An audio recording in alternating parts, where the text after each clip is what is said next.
스포츠는 반전이 있어서 참 흥미로운 것 같습니다. 이 드라마와 스포츠의 그 묘미는 전혀 예상하지 못했는데 또 계속 경기를 지고 있었는데 경기의 흐름이 갑자기 뒤바뀌더니 역전하게 되는 것을 보면 우리가 스포츠나 드라마의 묘미를 우리가 또 느끼게 되는 것이죠. 여러분들은 별 관심이 없겠지만 지금 한국 프로야구와 또 축구 경기에는 몇 가지 반전이 일어나고 있어서 또 세간에 많은 센세이션을 일으키고 있는 두 팀이 있습니다. 하나는 LG의 그 한선태라고 하는 야구 선수인데, 보통 야구 경기는 1군에서부터 퓨처스 리그 2군 또 3군, 4군 이 육성 선수들을 계속 이렇게 훈련시키면서 이 치열하게 경합을 시키고 경쟁을 시켜서 알곡을 뽑아서 1군으로 이제 올려보내는 거죠. 그런 원리예요. 축구도 마찬가지죠. 4부 리그까지 있어서 4부 리그에서 열심히 뛰는 선수를 3군으로 올려보내고 3군에서 2군으로, 2군에서 1군으로 콜업 시켜가지고 이렇게 같이 프로 무대에 이제 10개 팀들이 이제 경합을 벌이는 거죠. 그러니 여러분 생각을 해보십시오. 우리가 뭐 골 못 넣는다, 홈런 못 친다 막 뭐라고 그러지만 굉장한 선수들이죠. 그러니까 몸값도 치솟고 또 엄청난 인기와 또 영광을 누리는 것이죠. 저는 스포츠 선수들의 스포트라이트가 나쁘다고 생각하지 않습니다. 그런데 지금 한국의 지금 프로야구와 축구에서는 꼴찌들의 반란이 일어나고 있어요. 한선태라고 하는 선수는 야구를 너무 하고 싶은데 고등학교 때 늦게 시작해가지고 비선수 출신으로는 야구 선수로 하고 싶어서 한 게 아니라 딱 야구를 보는 순간 너무 좋다. 나도 저런 꿈의 무대를 한번 밟아보고 싶다.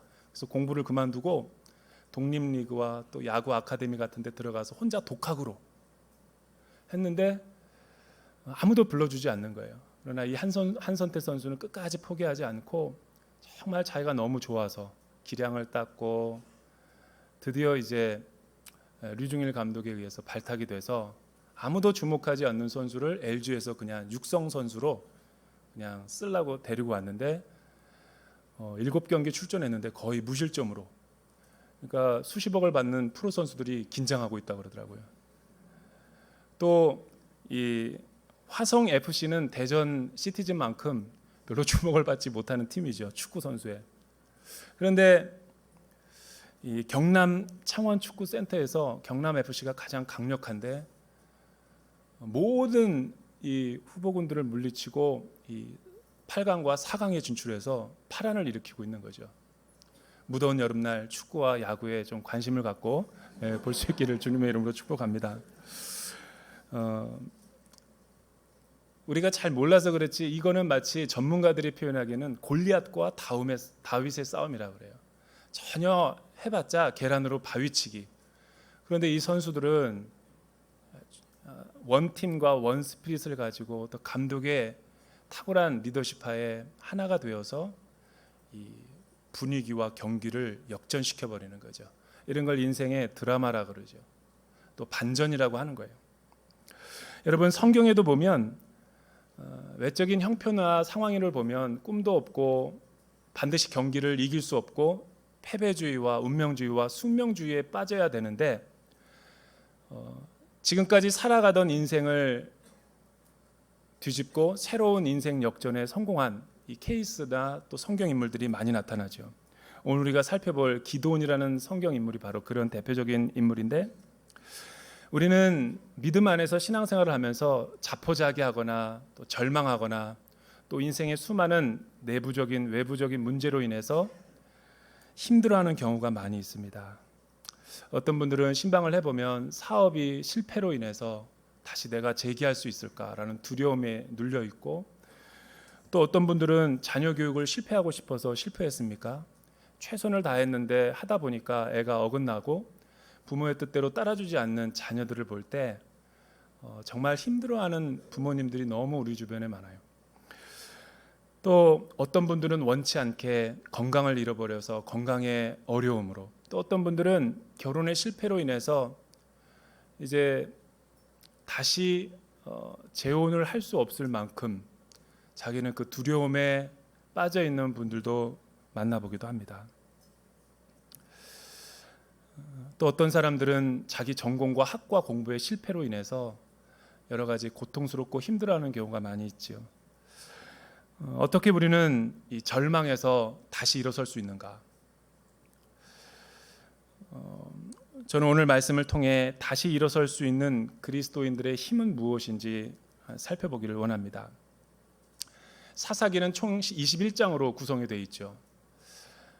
이 사사 시대는 사사기의 주제는 맨 21장 25절에 나타나는데 이스라엘의 왕이 없으므로 백성들이 각자의 소견에 옳은 대로 행하였더라라는 아주 의미심장한 이 화두를 던지고 끝나버리죠.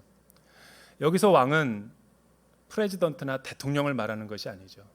정치인을 말하는 것이 아니에요. 이스라엘에 왕이 없었다. 왕은 많았는데요. 참된 왕이 없었던 것이죠. 참된 왕과 참된 임금을 내가 우리 인생 가운데 모시지 못했기 때문에 사람들이 각자의 자유의지와 소견대로 옳은 대로 행하였기 때문에 우리 인생은 끝없는 방황과 끝없는 실패 속에 살아가고 있다라는 의미심장한 영적인 진술을 하고 있는 것이죠. 고난이 우리 삶 가운데 왜 일어나는 것일까? 현대인들은 고난을 힘들어합니다. 우리 중에 누구도 고난을 달가워하거나 고난을 좋아하는 사람들이 없죠. 왜 현대인들이 고난을, 특별히 한국 사람들이 고난을 싫어하는 것일까? 그 고난을 싫어하는, 멀리하고자 하는 그 이면에는 우리 마음 가운데 개인의 자유와 또 쾌락과 또 행복을 추구하고자 하는 물질주의적인 그 내가 오염되고 세속화된 내 마음의 본성이 있기 때문에 우리는 자연스럽게 고난하면 바리케이트를 치고 고난을 멀리하고 싶은 것이죠. 마치 고난이 오면 저 사람이 인생을 실패한 것 같고 고난이 없으면 저 사람은 인생을 행복하게 잘 살 수 있을 것 같은 이 착각을 하는 경우가 많이 있는 것이죠. 그러나 성경에서는 고난을 그렇게 해석하거나 그렇게 다루는 것을 경계하는 것이죠.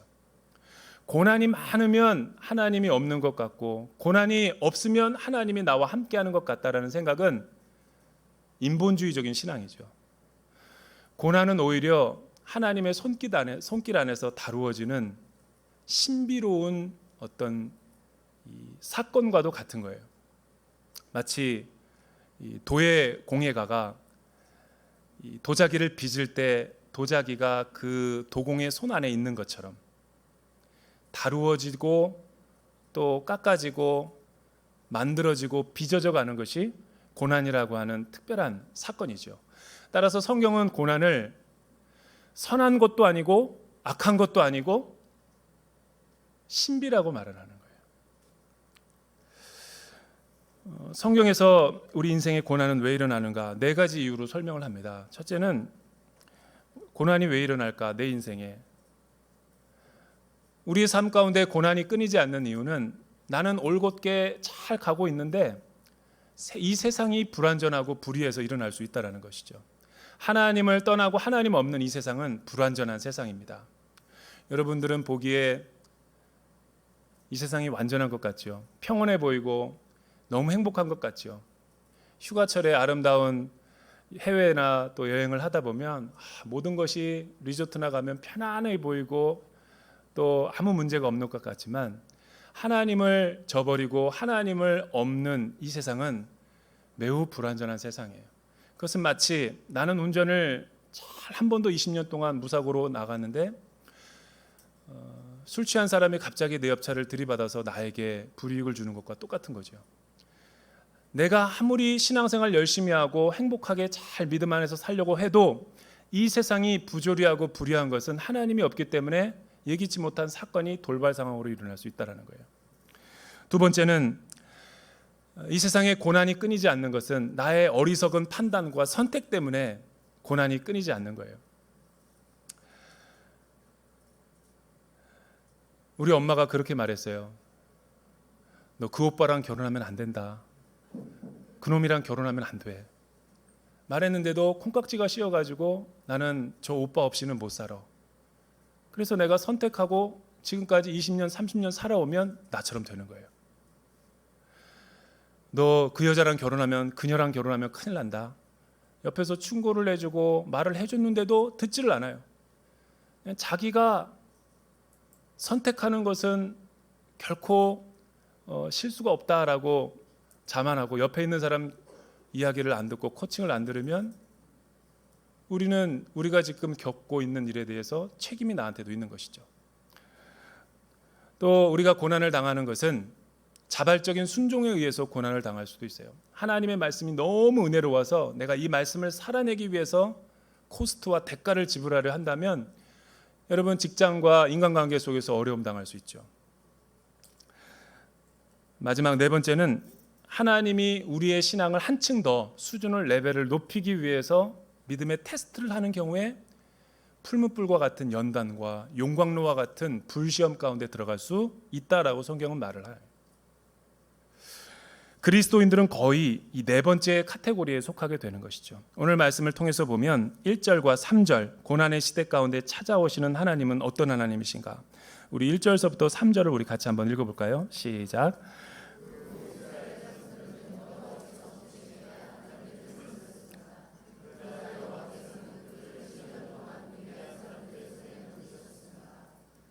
미디안 세력이 이스라엘보다 우세했습니다. 미디안 사람들 때문에 이스라엘 자손들은 산속에 피난처 동굴 요새를 마련했습니다. 이스라엘 사람들이 씨를 뿌릴 때마다 미디안 사람과 아말렉 사람과 동쪽 지방의 사람들이 그들을 공격하고 있었습니다. 이스라엘 백성들은 지금 왜 고난을 당하고 있는가? 잘못된 선택에 의해서 고난을 당할 수도 있다라는 것이죠. 예를 들면 이스라엘 백성들은 지금 우상 숭배를 했기에 하나님이 이스라엘 백성들이 하나님을 떠나버려서 영적인 시기와 질투심에 의해서 그들을 미디안의 손에 붙이는 거죠. 이 당시 고대 근동세계에서 가장 강력했던 나라가 미디안, 아말렉 사람, 동방 민족. 그런데 이 세 나라가 연합을 해서 이스라엘 민족을 괴롭혔기 때문에 그 고통의 세기가 3배는 더 많았던 것이죠. 이스라엘 백성들이 겪는 고난은 의를 위한 고난이 아니었죠. 또 이 세상이 불의해서 일어나는 고난도 아니었어요. 이것은 자기가 잘못 선택해서 경험하는 영적인 시련과 고난이죠.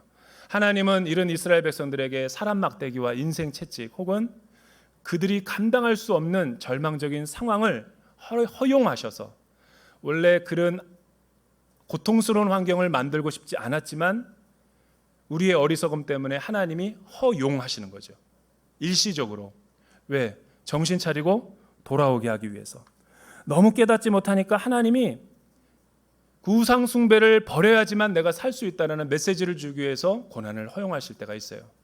즉 나를 만든 신을 내가 사랑하는 것이 아니라 내가 만든 신을 사랑하게 되면 하나님은 영적인 시기와 질투심을 갖게 되는 것이죠.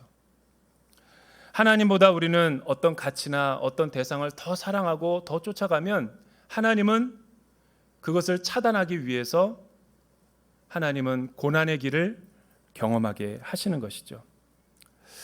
가시 같은 이웃들을 7년 동안이나 그들의 압제에 하나님께서 고통당하게 하셨어요. 여러분, 이 미디안 사람들은 얼마나 강력한 세력이었냐면 이스라엘 백성들의 경제력과 농업과 목축업과 모든 것을 약탈해 가버렸어요. 양과 나귀와 소나 모든 것들을 다 약탈해 가버렸고 씨를 뿌리고 파종할 때 되면 많은 사람들을 데리고 와서 하나도 남김없이 빼앗아 가버린 거죠. 이러니까 이스라엘 백성들은 희망 고문을 겪고 있는 거예요. 미래가 없고 꿈도 없고 살 소망이 끊어져 버린 거죠. 이들이 선택할 수 있는 길은 무엇이 있을까요? 이들은 산으로 올라가서 웅덩이를 파고 굴을 만들고 요새를 만들어서 보험을 든 거죠. 뱅크에 가서 돈을 갖다가 금을 갖다가 금괴를 갖다가 쌓아놓고 나에게 건물만 있으면 여생을 안전하게 보낼 수 있을 거야 라는 소박한 생각으로 하나님의 부흥과 또 열방의 복음을 위해서 부르심을 받은 제사장 이스라엘 민족이 초라해져 버린 거죠. 육신을 위해서 살아가는 민족으로 전락해 버린 거예요. 인생이 생존을 하기 위해서 하나님이 저와 여러분들을 이곳에 심어두신 것이 아니라고요. 인생은 서바이벌 게임이 아니에요. 인생은 리바이벌 게임이죠. 하나님이 부흥을 위해서 우리를 부르셨다라는 것을 망각해 버리고 부르심과 사명을 없이 신앙생활하고 이 세상 가운데 본능을 쫓아서 살면 우리 인생은 초라해져 버리는 거예요. 이스라엘 백성들이 지금 그렇게 돼버렸다라는 것이죠. 그래서 그들은 산으로 들로 다 가서 육신을 위해서 내면적인 삶이 아니라 외면적인 삶을 추구하면서 하루하루 살아가게 된 거예요. 저는 우리 대전 오늘교회 성도님들에게 묻고 싶어요. 여러분들의 삶을 요즘에 괴롭히고 힘들게 하고 무너뜨리는 미디안의 세력은 뭐예요? 대한민국의 미디안은 무엇입니까? 일본 수출 규제가 정말 우리나라를 힘들게 하는 것입니까? 우리나라의 문제는 정말 북한의 비핵화가 문제인 것입니까? 상황에 따라서 그렇게 해석은 될 수도 있죠. 그러나 그거는 부분적인 것을 전체적인 것으로 오판하는 해석의 오류예요. 어떤 사람은 우리나라를 위기다라고 자꾸만 위기도 아닌데 위기로 몰아가는 언론 플레이가 있어요. 조심해야죠. 우리나라가 과연 경제만 회복되면 모든 것이 다 풍요롭고 행복하고 모든 것이 나아지는 사회가 될까? 또 우리가 미국만 잘 의지하면 이 어려움의 문제들을 다 해결할 수 있을까? 수출 규제만 풀리면 우리나라가 정말 승승장구하게 될까? 오늘 답은 천천만만해. 그것이 사단이 마귀가 속이는 전략이라는 거예요. 여러분의 문제는 자녀 때문에 일어나는 문제가 아니에요. 여러분의 문제는 남편의 사업이 어려워져서 힘들어지는 것이 아니라는 거예요. 여러분의 문제는 건강의 문제 같지만 건강만 회복되면 하나님의 나라와 영광을 위해서 살 것 같아요?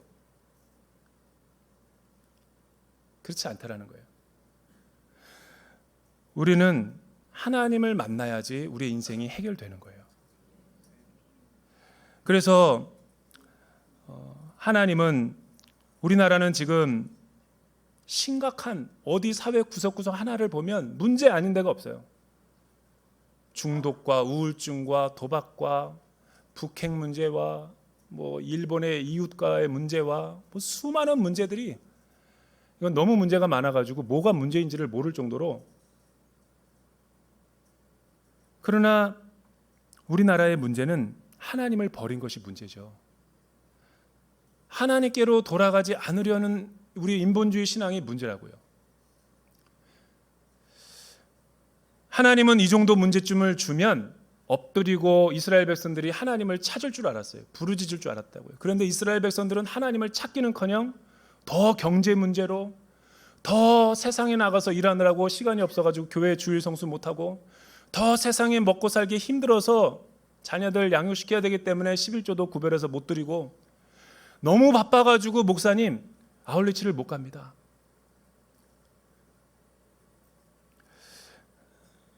그러나 문제를 주시는 이유는 하나님이 기도하라는 사인이죠.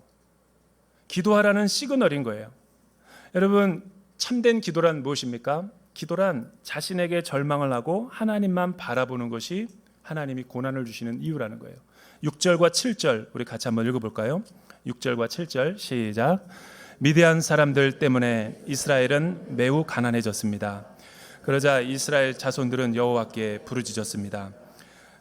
이스라엘 자손들이 미디안 사람들 때문에, 여기서 부르짖다라는 히브리어 단어는 자크라는 crying out이에요. crying out. 이거는 그냥 기도하는 게 아니라는 거예요. 이런 기도는 저와 여러분들이 필요와 하나님, 우리 가정의 문제, 자녀의 문제, 사업의 문제 해결해 달라는 그냥 그런 일상적인 평범한 기도가 아니라는 거예요. 이 자크라고 하는 이 기도의 뜻은 응급실에 들어가는 비상 상황을 말하는 거예요. 물에 빠져 죽는 사람이 나 살려주십시오 침묵으로 기도하는 사람이 없죠. 물에 빠져 죽고 진짜 죽을 상황이 되면 사람들은 절규하게 돼 있다고요. 다윗의 자손 예수여 나를 불쌍히 여기소서 소리쳤던 소경 바디메오처럼 앞이 안 보이는 사람이 하나님을 만날 수 있는 방법은 부르짖는 수밖에 없어요. 여러분, 내 이 삶이 너무 고통스럽고 힘들면, 내 힘으로 감당할 수 없는 상황이 되면 우리는 이런 절규가 나와요. 그런데 평범한 상황 속에서는 이런 기도가 안 나와요. 그래서 저는 여기서 말하는 기도는 영혼의 기도예요. 진정성이 있는 기도. 내 마음과 뜻과 모든 것을 쏟아놓는 그 우리 주님의 겟세마네의 기도라는 거죠. 그래서 오늘 말씀을 묵상하다가 우리가 드리는 기도가 아니구나라는 것을 제가 알게 된 거예요. 우리는 하나님 앞에 기도하고 사업이 좀 회복되게 해달라고 기도하면 사업이 회복되면 금세 또 자기가 한 거라고 하나님을 쉽게 떠나요. 자녀가 대학에 들어가면 주를 위해 이 자녀를 드리겠습니다. 막 부르짖을 때 언제고 하나님 회복시켜주면 또 언제 그랬다고 또 세상으로 돌아가 버려요. 다 죽게 된 거 하나님이 기적적으로 의사도 이해할 수 없는 CT 촬영을 보면서 어떻게 이런 일이 일어날 수 있는지 상상을 초월한다고 이런 응답을 받아놓고선 몸이 회복되면 또 자신의 육신을 위해서 살아요. 그러니까 우리는 망해도 적당히 망하면 안 돼요. 폭망해야 돼요. 우리 몸은 그냥 아파도 적당히 아프면 안 돼요. 완전히 죽을 고비를 넘겨봐야 돼요. 그리고 하나님은 여러분 하다 안 되면 자꾸만 이 하나님의 자녀가 하나님의 말을 자꾸만 안 들으면 하나님도 어쩔 수 없죠. 또 봉고차를 구르게 하는 거예요. 봉고차 한두 번 굴러내도 정신 못 차리면 계속 구르게 하는 거예요. 봉고차를 구를 때마다 우리는 정신이 번쩍 들어요. 기도를 하면 하나님이 우리에게 반응하시고 응답해 주시죠. 정말 하나님만 의지하고 하나님만 찾으면 하나님은 선지자와 하나님의 사자를 보내주셔서 내가 왜 이렇게 삶이 어려워졌고 고난이 점철되어 있는지를 깨닫게 해주시는 거죠. 예전에 2012년도에 조정민 목사님이 책을 하나 썼어요. 사람이 선물이다라는 책에 보면 이런 대목이 나와요. 20살 때 세상을 바꾸려고 돌을 들었다. 30살에는 아내를 바꿔보려고 눈초리를 들었다. 40살 때는 말 안 듣는 자녀를 바꿔보기 위해서 매를 들었다.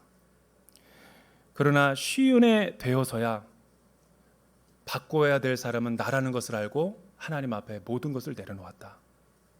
기도란 무엇입니까? 기도는 내 기도를 무조건 들어달라고 해달라고 부르짖는 게 기도가 아니에요.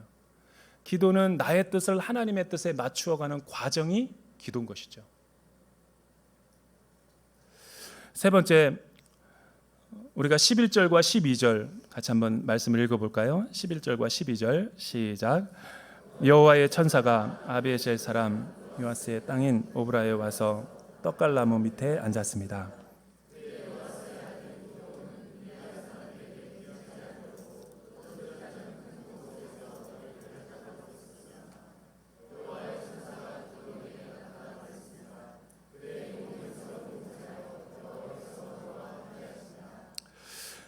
회복 탄력성이라는 말이 있죠. 여러분 용수철처럼 한번 튕겨놓으면 이렇게 딱 눌렀다가 딱 놓으면 이제 한쪽 방향으로 이렇게 쏠려서 나가는 오뚜기도 같은 원리죠. 넘어뜨려 놨다가 다시 복원하는 복원력이 있어요. 배나 항공모함도 같은 원리죠. 이 무게를 잡는 평형추를 갖다가 거기다가 밸러스트라는 것을 평형수를 갖다가 꽉 차 모래주머니 같은 걸 놔야지만이 이 넘어져도 다시 일어나는데 우리 그리스도인들에게는 이 내면의 세계가 바로 이런 것이죠. 왜 멀쩡하던 연예인과 멀쩡하던 정치인과 멀쩡하던 경제인이 하루아침에 몰락해 버리는가? 한때는 성공하던 사람이 왜 그렇게 하루아침에 몰락하는가? 그거는 하루아침에 몰락한 게 아니에요. 하나님이 계속 말씀하시는데도 하나님의 소리를 듣지 않고 이 영혼의 소리, 내면에 치중을 하지 않고 눈에 보이는 세계와 외적인 것에만 자기의 인생을 관리하고 경영을 하면 한순간에 그렇게 무너져 버리는 거죠. 여러분, 우리가 아무리 어려워지고 패배주의적이고 운명주의적이고 절망적인 상황이라 할지라도 하나님의 영적인 원리는 간단해요. 우리가 다시 모든 것을 하나님 앞에 올인하고 하나님께로 돌이키고 하나님께로 나아가는 사람에게는 과거가 있다 할지라도 하나님이 회복 탄력성을 허락하여 주세요. 이스라엘 백성들이 소시민적인 사고와 또 하나님 없이 살아가려고 할 때 하나님이 절망적인 상황을 주시고 그 고난을 통해서 무릎 꿇고 기도하러 나왔을 때 하나님은 하나님의 사자를 보내주시죠. 출애굽 신앙을 회복해야 된다. 언약 신앙으로 돌아가야 된다. 여호와 제일주의로 살아야 된다. 성전 중심으로 살아가야 된다. 이런 영혼의 중심의 메시지를 주자 하나님은 이스라엘을 다시 한번 회복시키시죠. 그리고 하나님은 요아스의 아들 기드온에게 찾아가셔서 하나님이 만나주시는 거예요. 여러분, 기드온은 이 시대 한 청년이 아니라 이스라엘 백성을 전체를 대표하는 전형적인 인물 군상이라는 거예요. 이스라엘을 보고 싶으면 기드온의 모습을 보면 돼요. 지금 기드온은 어떤 상황이었습니까? 미디안 사람을 피해서 이 미디안 사람이 가장 싫어하는 포도주즙 짜는 기계에 가서 밀을 타작하는 거예요. 왜요? 자신이 한 끼 식사 또 자신의 생업과 생존을 위해서 살아가려고 안 뺏기려고 하는데 하나님은 그 두려움과 걱정과 미래가 꿈이 없는 기드온에게 찾아가셔서 그렇게 말씀하시는 거죠. 큰 용사여 내가 너와 함께 하겠다. 깃보르 하이엘, 이 히브리어는 Great Warrior라는 뜻이에요. 근데 여러분 생각을 해보세요. 기드온이 무슨 큰 용사예요. 들키지 않으려고 하루하루 직장생활을 하고 있는 소시민적인 사람에게, 꿈도 없고 미래도 없는 사람에게. 그런데 하나님이 내가 너와 함께 하겠다.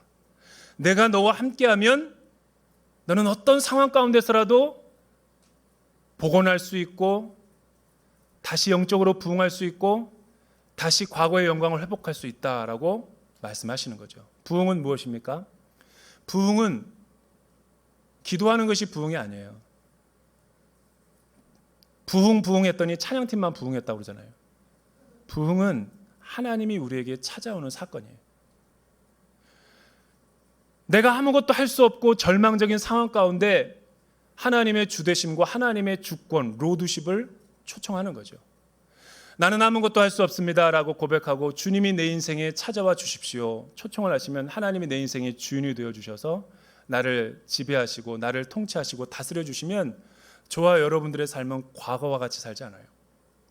하나님이 인도하시는 새로운 삶으로 나아갈 수 있다는 것이죠. 여러분, 다시 일어설 수 있는 힘은 하나님에게 있는 것이죠. 문제는 우리의 지쳐있는 삶, 대전 온누리교회가 진정으로 영적인 부흥을 꿈꾸고 있는가? 우리의 가정과 우리의 인생이 정말로 지금까지 전혀 다른 삶을 살아가 보고 싶은가? 내 영혼이 비상하고 진짜 하나님과 함께 시온상에 올라가 보고 싶은가? 우리가 하는 사역팀마다 내가 아니라 주도하는 것이 아니라 정말 하나님이 부어주시는 은혜를 맛보고 싶은가?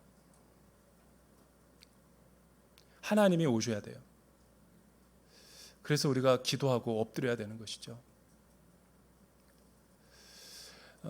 많은 사역이 진행되고 있는데 저는 대전 온누리교회가 24시간 기도의 집이 되었으면 좋겠어요.